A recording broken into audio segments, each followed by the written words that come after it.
वृत्तपत्रात आपलं स्वागत आहे। येडशीत स्थानिक गुन्हे शाखेची धडक कारवाई। इनोव्हा कारमधून अवैध विदेशी दारू जप्त। 6,34,000हून अधिक किमतीचा मुद्देमाल हस्तगत। 2 आरोपींवर महाराष्ट्र दारूबंदी कायद्यान्वये गुन्हा दाखल।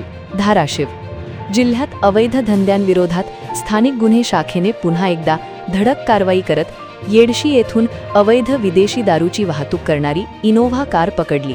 या कारवाईत विदेशी दारूच्या बाटल्या, इनोव्हा कार असा एकूण 6,34,600 रुपयांचा मुद्देमाल जप्त करण्यात आला असून 2 आरोपींविरुद्ध महाराष्ट्र दारूबंदी कायद्यान्वये गुन्हा दाखल करण्यात आला आहे। दिनांक 21 मे 2026 रोजी स्थानिक गुन्हे शाखेचे पथक जिल्ह्यात मालमत्तेविषयक गुन्हे उघडकीस आणणे, फरार आरोपींचा शोध घेणे तसेच अवैध धंद्यांवर कारवाई करण्यासाठी पेट्रोलिंग करत होते। यावेळी सपोनी अमोल मोरे, पोहेक बळीराम शिंदे, अमोल चव्हाण आणि चालक पोलीस कॉन्स्टेबल दही हांडे हे येडशी येथील छत्रपती शिवाजी महाराज चौक परिसरात असताना गुप्त बातमीदारामार्फत माहिती मिळाली की MH15BX 6820 क्रमांकाच्या इनोव्हा कारमधून अवैध विदेशी दारूची चोरटी वाहतूक केली जात आहे।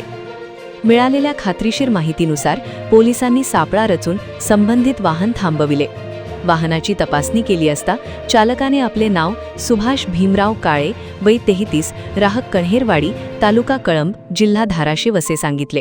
तर पाठीमागील सीटवर बसलेल्या व्यक्तीने आपले नाव दादा रामा काळे, वय 46, राहत जुना बस डेपो, पारधी पेढी, धाराशिव असे सांगितले।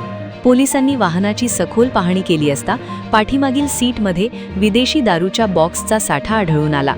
त्यानंतर पोलिसांनी इनोव्हा कारसह विदेशी दारूचा मुद्देमाल जप्त केला। या प्रकरणी आरोपी सुभाष भीमराव काळे व दादा रामा काळे यांच्याविरुद्ध महाराष्ट्र दारूबंदी कायदा कलम 65E अन्वये गुन्हा दाखल करण्यात आला आहे। ही कारवाई पोलीस अधीक्षक रितू खोखर यांच्या मार्गदर्शनाखाली स्थानिक गुन्हे शाखेचे पोलीस निरीक्षक विनोद इज्जपवार, सपोनी अमोल मोरे, पोहेक बळीराम शिंदे, अमोल चव्हाण आणि चालक पोलीस कॉन्स्टेबल दही हांडे यांच्या पथकाने यशस्वीरित्या पार पाडली।